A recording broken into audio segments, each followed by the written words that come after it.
Mga kapuso, kahapon, opisyal ng inanunsyo ni Vice President Sara Duterte ang kanyang pagtakbo sa pagkapangulo sa eleksyon 2028.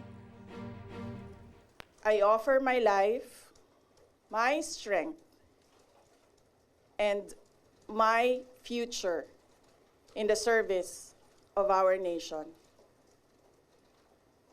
Mga kababayan, ibalik natin ang tapang at malasakit para sa Diyos, sa bayan, at para sa bawat pamilyang Pilipino.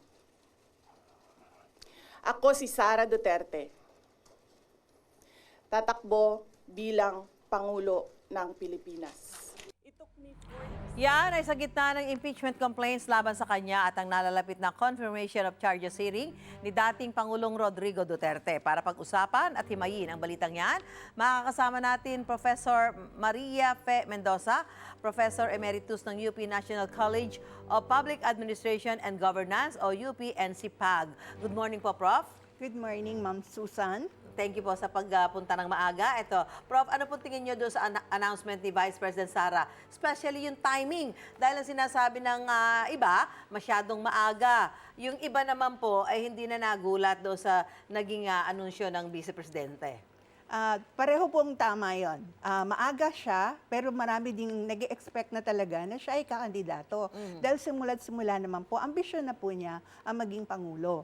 Dahil di ba po ng 2022, di ba?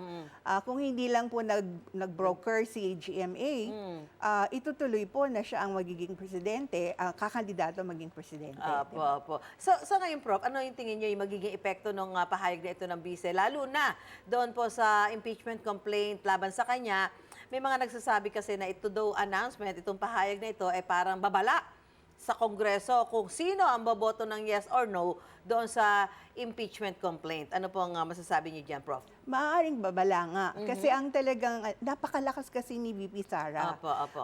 Kahit ang oposisyon, sinasabi na napakalakas ni VP Sara. Parang walang papantay sa kanya. Sa ngayon, ano? Sa ngayon, di ba? Kaya nga, tinitingnan din natin kung merong mga babaliktad doon sa Kongreso, Opo. lalo na yung mga medyo tagilid kung maru-re-elect sila. Lalo.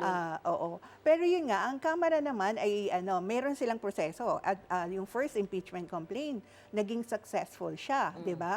Hindi lang 2/3, mas marami pa sa 2/3 ang bumoto para ma-impeach siya. Dahil nakita naman, in form and substance, okay naman. Kaya lang nga, ang balakid, ang Supreme Court ay nagsabi na unconstitutional ang nangyari kasi yung proseso ay hindi nasunod, yung due process. Pero yung substance, wala silang sinabi doon, di ba?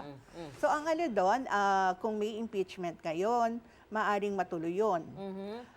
Pero hindi natin alam kung makakakuha nga, makakamaster ng sapat na bilang para para forthwith mailagay siya sa Senado. Opo, ito po. Pag-usapan natin yung mga posibleng senaryo dito. Kung lulusot po sa Kamara ang impeachment complaint at ma-convict si VP Sara, hindi na po siya makakatakbo pa sa kahit anong public office? Opo. Ang impeachment po kasi talagang kaakibat nun, you are disqualified from holding any public office. For a lifetime? For a lifetime po yun. Opo. So ang scenario po nun, kung mako-convict po siya sa impeachment, hindi na po siya makakatakbo sa 2028. Di ba po? Pero ang ano nga po doon, marami din pong mga intramurals. Ano pong mangyayari kung sa Senado siya ihain? Will there be enough number to impeach her? Numbers, So ito talagang politika yung... Political game po talaga. Political game talaga. May mga nagsasabi rin, Prof, na posibleng senaryo daw na mag-resign ang Vice bago pa itong impeachment. Ano pong tingin nyo dito? Posible mangyari kaya yun? Pwede din gawin Pwede yan? naman siyang mag-resign kasi di ba nga, nag-resign siya sa DepEd, di ba? Kasi nadi-disenfranchise na siya, di ba? Parang ang unity team, pero nung naging umupo na sila as Vice President, hindi niya nakuha yung DND portfolio, di ba? So parang marami siyang hindi napapagbigyan, di ba? And lately, di ba, ang daming sabi, uy, na-weaponize ang bureaucracy para against sa kanya, di ba? So pwede siyang mag-resign. Kaya lang pag nag-resign siya, she will be a private citizen. Okay. So, wala na yung immunity niya from suit. Okay, tapos pwede siya tumakbo. O pwede siyang tumakbo, Oo, pero uh-huh. gandamakmak na ang kasong ihahain sa kanya. Kasi wala na siyang immunity from suit. Okay, okay. Ano naman sa tingin niyo yung dapat maging move ng oposisyon at ng administrasyon dahil ba dito sa announcement ni VP Sara ay dapat mag-announce na rin ng kandidato ang administrasyon Administrasyon. soon? Opo, kasi di ba pinag-uusapan nga natin, parang andyan na si VP, nag-announce na sino at ano yun yung dapat gawin ngayon ng administrasyon? Siguro ang administrasyon ay wait and see muna. Okay. Huwag muna siyang mag-field o mag-announce kung sino yung kanilang napupusuan. Para may surprise. Okay, may diba? element of surprise. Oo. Tapos ang ano doon, siguro maraming negosasyon kasi titignan pa nila, pupulsuhan pa nila. Nagpupulso kasi yan eh. Yes, Kung opo. sino ang merong winning, yung winnability. Winnability, diba? opo. Oo, kasi nakakahiya naman pag hindi manalo. Opo, Diba? oho. So ang ano doon, wag muna silang, siguro ang administrasyon, wag muna silang mag-announce. Magmuni-muni muna at mag-reflect kung sino yung pwedeng winnable candidate na pantapat kay ano. At saka siguro, tignan ng negosasyon with the opposition. Okay. Kasi kung magkakaroon ng merong opposition, merong administrasyon, merong si VP Sara, mananalo talaga si VP Sara. Aha, So kailangan mag-alay ang administrasyon at ang oposisyon. Magano sila, pag-aralan nilang mabuti. Pag-aralan ng Kumbaga, mabuti. parang calculated daha. Kaya lang ang ano doon, magiging unity na naman yan. Ang pattern naman natin ng unity, na nawawala ang unity, nagiging disunited. Nagkakaroon ng disunity along the way. Anyway, sa Lunes na po yung confirmation of charges hearing ni dating Pangulong Rodrigo Duterte sa ICC. Ano po yung nakikita niyo magiging implikasyon nito sa kandidatura ni VP Sara sa 2028? Ang gagawin kasi nila, yung pa-victim effect ulit, Okay, di ba? So, bakit pinahinayaan ng gobyerno na i-travel si former president, di ba? At saka siguro natutuwa si VP Sara kasi ang ano nga niya, doon sa mga Marites, and then doon sa isang third impeachment complaint, kasama doon yung kanyang partisipasyon sa Davao Death Squad.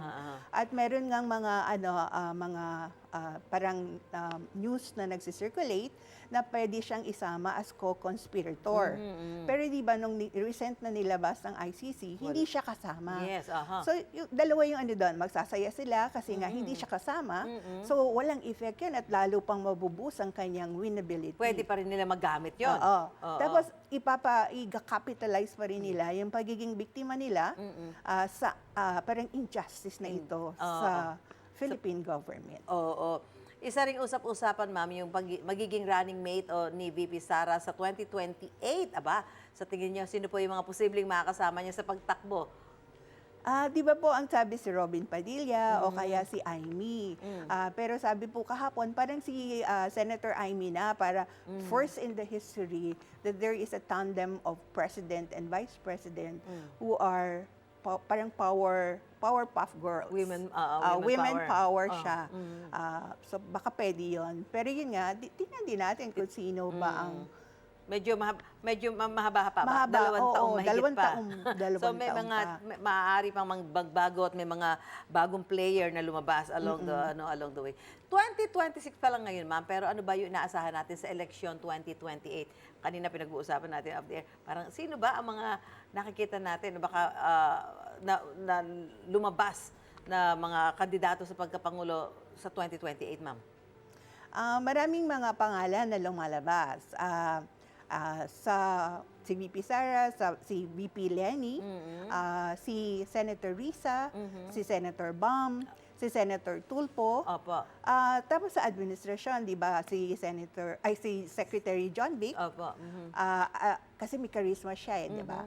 at saka si Vince. Kasi Vince, parang maganda. nakikita ngayon, parang siya yung pinaka-performer Oo, doon sa administrasyon.